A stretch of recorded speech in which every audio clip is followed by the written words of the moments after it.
If you're ever going to be building a mega base, something that you'll need ahead of time is a place to cook down things like dyes and foods and raw materials into better materials. You'll need a place to smelt things in bulk, and that is what today's episode is all about. Welcome back to the Lotus SMP, guys. Today we've got a relatively packed agenda. And yes, as you can see, things are still pretty snowy around here. I'll be working on that soon. But what we're going to be working on today is going to be built right there. We're going to be building an auto smelter and hopefully encasing it in a pretty little build. Let's go take a look at the build site.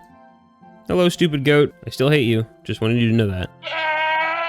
So I'm thinking about putting it right here where we used to grow the spruce trees. I'm thinking I'll line up a auto smelter and I'll encase it in some kind of structure right here. I've been slowly improving in my building quality and I'm thinking I can do something pretty cool here. Last night I spent some time in my creative world coming up with inspiration and I think this will look pretty good. We'll see. But before I can do anything to the effect of building here, I've got to clean up my base a little bit. It's getting pretty messy. I mean, I've got some farms that I haven't used in like 2 months over here. I have the goat just hanging in a gallows still. I mean, as much as I don't like him, that's just a lot. My nether portal is just bare and sitting in the middle of a field. And we have the giant Christmas tree, which is obviously cool, but it's not Christmas. And speaking of which, one of the Lotus members, Spidey, had a competition for who could build the best Christmas tree, and it turns out, according to his chat, who had the final decision, I ended up winning the vote, which means I get a grand prize from him sometime soon. We're going to be tearing down the Christmas tree, tidying up the yard really quick, moving the portal probably back over there, and then we'll move on to the next step. So, back to it.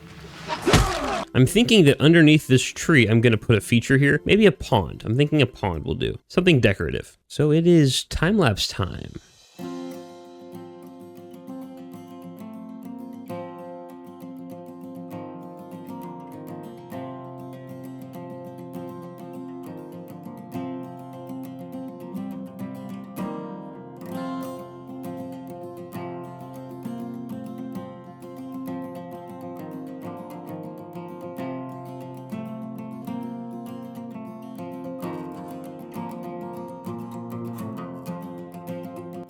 Okay, so I was breaking this tree down. A lot of this tree is leaves and wool. So there's a much faster way for me to get rid of this tree.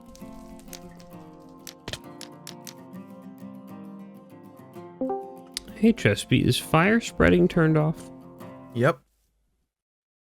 Well, I guess that's back to it.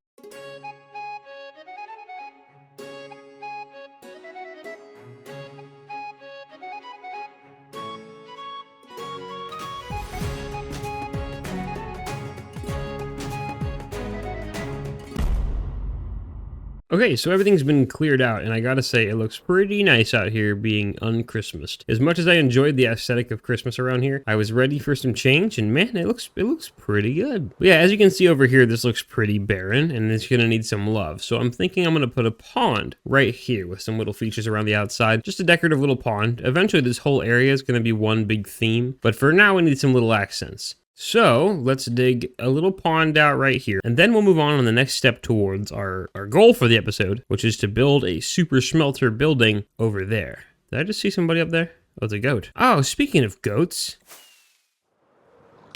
I hate you.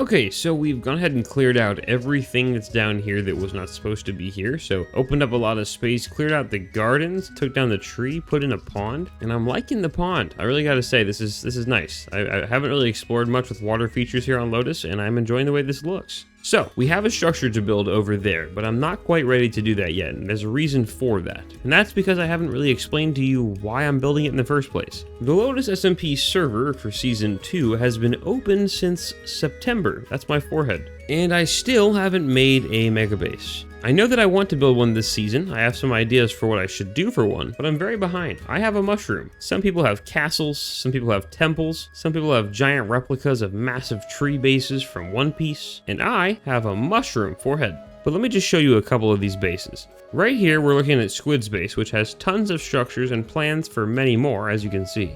I mean, look at this one, for example. Like, this is so good. This is from, like, week 2. There's this one, which I don't even have words. Like, what? Brad's a really good builder. So, yeah, anyway, needless to say, Yogi's base needs some love, as they say. Now, I've talked about this on stream. I'm not sure if I've mentioned this in a prior video, so I'll tell you again. It is raining. Alright, let me wait till it's not raining, and then I'll finish this. There we go. Okay, so as you know, we have Frogsworth's base over here. I hope he's doing okay. I haven't seen him in a long time. We've got the pond here. We've got the mushroom here. We will soon have a smelting station here. I'm thinking of building a castle on top of this mountain, made of ice and other blue materials. And I'd like to have a custom mushroom and tree forest out here, with a city over here with several stone type buildings, a custom pier and dock over here, and maybe something over here as well, I'm not sure. Big plans, definitely a big project, and I need to make sure that I can smelt things in bulk, and that is why we're doing what we're doing today. Now in the last few clips, I have come up with a design for the general structure of what will go here, and I've hollowed out a bit of it. I'm still a little stuck on the actual auto smelter, but I'm working on it. So what I'm going to do now is hollow out the rest of this area, finish my design in the creative world, and then we'll start resource gathering in the actual SMP. Okay, so I'm almost done digging out this hole, and I've been collecting materials as well. I need to buy a good bit of stuff. I'm gonna need to buy some green concrete and some green terracotta. I'm also gonna need to buy birch wood. So my next two stops are gonna be Squid's base, as well as Luma's base. So we'll start with Squid's, and then we'll head over to Luma's.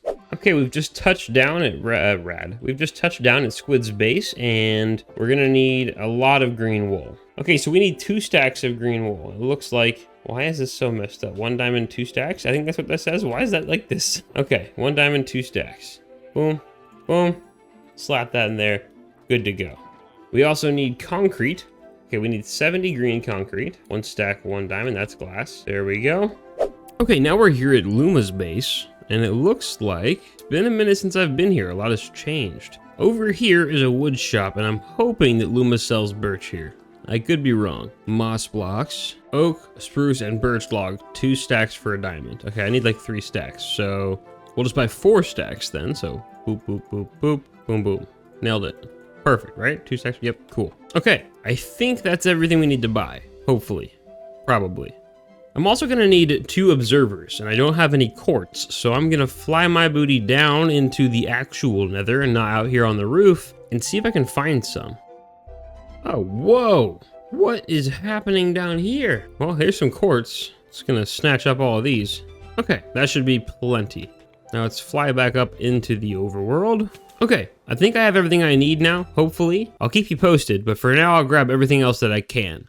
So I have a bunch of these yogi heads. On one of my streams, like a month or 5 ago, I made a bunch of these YogiMan heads. They're supposed to be a rare one-time item. I'm pretty sure I don't even have that skin anymore, and I needed a reason to do something with them. So I found a reason, because you see Buzzy is online, so is Pug, but Pug doesn't have his status up. Buzzy's status shows that she's recording and open to being visited, which means we're gonna do some weird crap. Forehead. I'm gonna route my Spotify to be my microphone in game, and I'm just gonna blast Flight of the Valkyries and spam these heads around her and then fly away, because why not?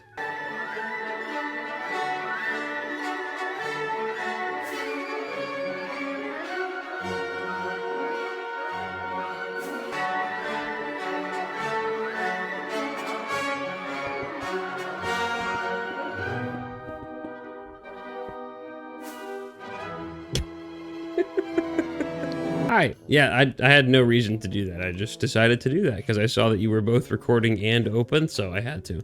Yeah, I'm wearing this for the remainder of my montage now. Okay. Yeah, I had a bunch of those heads, and I was gonna use them originally for a project, and I didn't have the project anymore, so I needed a reason to get rid of the heads, and so I took the opportunity. Well, thank you for giving me your heads. I guess I'll see the montage once it's out. Absolutely. It should be out tomorrow. Oh, okay. Bye. Bye, thank you. Okay, so now that we've done our nonsense and mayhem causing for the day, let's go back and finish building our auto smelter. Forehead. Okay, so I've officially gathered up all of my materials. We look here, here, and here. I should be ready to go ahead and build the structure here. I think actually having designed it now that I've hollowed out further back than I needed to, but it is what it is. But without any further ado, let's do this time-lapse thing.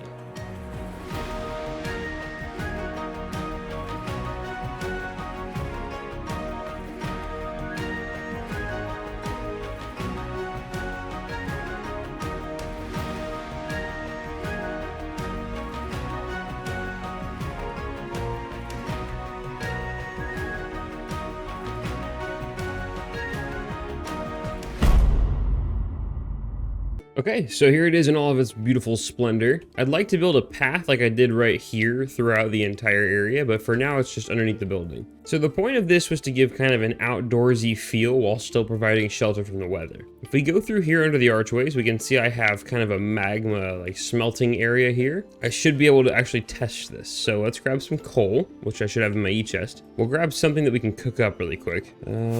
Actually, yeah, we can cook up with these oak logs. There we go. So we'll just cook these down into some charcoal really quick and see if this actually works. Okay, so before I do this, let me kind of explain what happens here. I'll put the goods that I need to have cooked into this chest, and I'll make sure that I've put fuel in here as well, so I can actually go ahead and start loading that in as we speak. And now we've got fuel. Those will start to funnel into their respective places, as will the goods that need to be cooked. In fact, I'll load those in as well too. Now, once those have been going in for a minute, all I'll need to do is flick a lever to turn on the mine carts underneath. So I'll open this, and right here I've put a lever down. If I flick this, you'll see things turn on down below and get the system moving. Hopefully, I haven't actually tested this yet, hopefully it actually works. Oh, I hear clicking. Look at that, and we have output. Right in time for it to start raining, apparently. And now we can cook things down at crazy fast rates compared to what I was doing before. This isn't any kind of insane super smelter, just one that can get things done in the background while I'm working at a much faster rate than I had been dealing with my 2 furnaces in the past. And on top of that, it's actually one of the structures that I'm more proud of. I love the way it looks. I've incorporated some color gradients that I wouldn't normally use in the past, like different colors of green. I really am not very good at layering, so this is new territory for me. I incorporated some campfires underneath the magma here to create the smoke effect, which I'm really proud of. And now we have a fully functioning smelter. And you guys know what that means. That means we are out of time today. So I do want to thank each and every one of you for being here and getting this far into the video. If you're new to the channel, don't forget to check out the rest of the channel and see if you want to subscribe. And if you think this video was worth a like, I really appreciate that too. You are all amazing, and I'm glad that you're here, and I cannot wait to see you guys in the next one. Bye!